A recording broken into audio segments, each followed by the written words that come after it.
রাধে রাধে বন্ধুরা, আমি শান্তনু নিয়ে চলে এসেছি অনেক দিন পর একটা নতুন ভিডিও।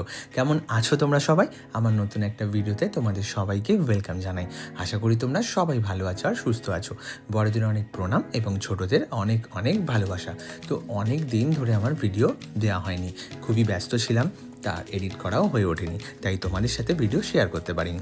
আজ তোমাদের সাথে শেয়ার করব আমাদের একটা ছোট্ট ট্রিপ, সেটা মিনি ব্লগের মাধ্যমে তোমাদের অল্প অল্প করে প্রতিটা ভিডিওতে তুলে ধরবো। তো দেখতে থাকো আর সঙ্গে থাকো, আশা করি তোমাদের ভিডিওটা ভালো লাগবে।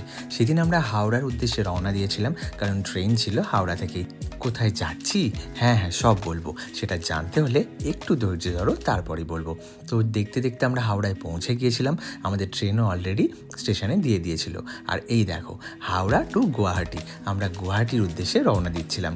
তো যথারীতি ট্রেন টাইমে ছেড়েও দিয়েছিল, আমাদের বিকালবেলা ট্রেন ছিল।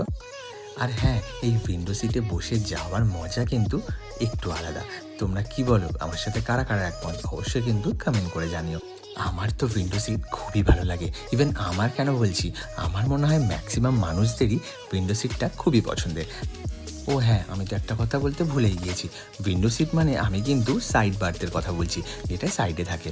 নর্মালি আমরা বোথ সাইডেই আমাদের উইন্ডো দেখতে পাই, বাট সাইড বার্থের যে উইন্ডো সিটটা সেটা কিন্তু একটু স্পেশাল। মাঝখানে একটা স্টেশনে হল্ট করেছিল, সেটা আমার মনে নেই এখন, তো তাই তোমাদের বলতে পারলাম না। যথারীতি বিকেল গড়িয়ে সন্ধে হয়ে গিয়েছিল, তোমরা দেখতেই পেলে এখন 6:46 বাজে।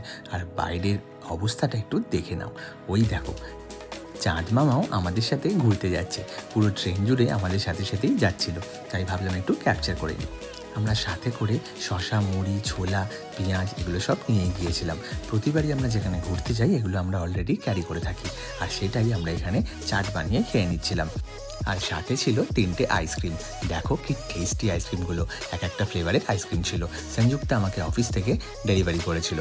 দেখতে দেখতে আমাদের রাত কেটে গিয়েছিল, কারণ ট্রেনে উঠলে কখন সময় কেটে যায় আমরা বুঝতেই পারি না। তাই ভোরবেলা উঠে আবার ভাবলাম একটু বাইরের দৃশ্যটা ক্যাপচার করে নিই, যাতে তোমাদের সাথে শেয়ার করতে পারি। আর উঠেই দেখলাম কি অসাধারণ দৃশ্য। দেখো দেখতে কি অপূর্ব লাগছে, তাই না? এই সকালের ঠান্ডা ফুরফুরে হাওয়া খেতে খেতে যেতে এই ট্রেনের দরজায় দারুণ লাগছিল। হ্যাঁ, একটু তো রিস্কি আছি, দাঁড়ানোটা একদমই ঠিক নয়, তবে আমি প্রিকোয়েশন নিয়েই দাঁড়িয়েছিলাম যাতে কোনো প্রবলেম না হয়। এই চারিদিকের অপরূপ দৃশ্য দেখে মনটা খুবই খুশি হয়ে গেছিলো। অ্যাকচুয়ালি বাইরে ঘুরতে গেলেই মনটা এমনিই খুশি হয়ে যায়, সেটা তুমি কাছে যাও বা দূরে। আর সেটা যদি পাহাড় হয় সেটা তো আর বলতেই নেই। তবে পাহাড় আর সমুদ্র দুটোই কিন্তু এটা নিয়ে অনেক ডিবেট আছে, কারোর পাহাড় পছন্দ বা কারোর সমুদ্র। আমার কিন্তু ঘুরতে যাওয়া পছন্দ, সেটা পাহাড় হোক বা সমুদ্র। বাইরে ঘুরতে গেলে ট্রেনে সবসময় নেটওয়ার্ক পাওয়া যায় না, তাই মাঝে মাঝে খুব বোরিং ফিল হয়, তাই ঘুমানো ছাড়া আর কোনো অপশান থাকে না। তবে মাঝে মাঝে যখন বাইরে এসে দরজায় এরকম দৃশ্য দেখা যায়, মনটা একদমই খুশি হয়ে যায়। বাই দ্য ওয়ে, তোমাদের কার কার পাহাড় আর কার কার সমুদ্র পছন্দ অবশ্যই কিন্তু কমেন্ট করে জানিও। দূর থেকে ওই পাহাড়ের দৃশ্য দেখে মনটা ভাবছে যে কখন ট্রেন থেকে নামবো আর ছুটতে চলে যাবো এই পাহাড়ে ঘুরতে।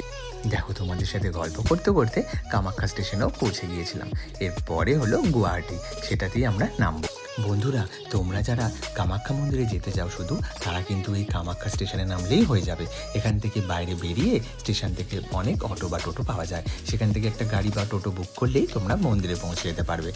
আর এই হাওড়া গোয়ালিয়র সুপারফাস্ট এক্সপ্রেসটাও ধরতে পারো, এটা কিন্তু খুবই তাড়াতাড়ি তোমাদের পৌঁছে দেবে। বলতে বলতে আমরা গুয়াহাটিতেও পৌঁছে গেলাম। আর দেখো, আমরা গুয়াহাটি স্টেশনটা কীরকম সেটা তোমাদের সাথে একটু ভিডিওতেও শেয়ার করে দিয়েছি। স্টেশনটা কিন্তু বেশ বড়, আর দেখতেই পাচ্ছ দেখো সামনে বড় বড় করে গুয়াহাটি লেখা।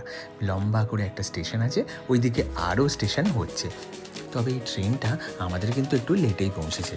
কিছু টেকনিক্যাল ইস্যু ছিল, যার জন্য ট্রেনটা বেশ কিছুক্ষণ দাঁড়িয়েছিল, যার জন্য আমাদের টাইমে পৌঁছাতে একটু লেট হয়ে গিয়েছিল।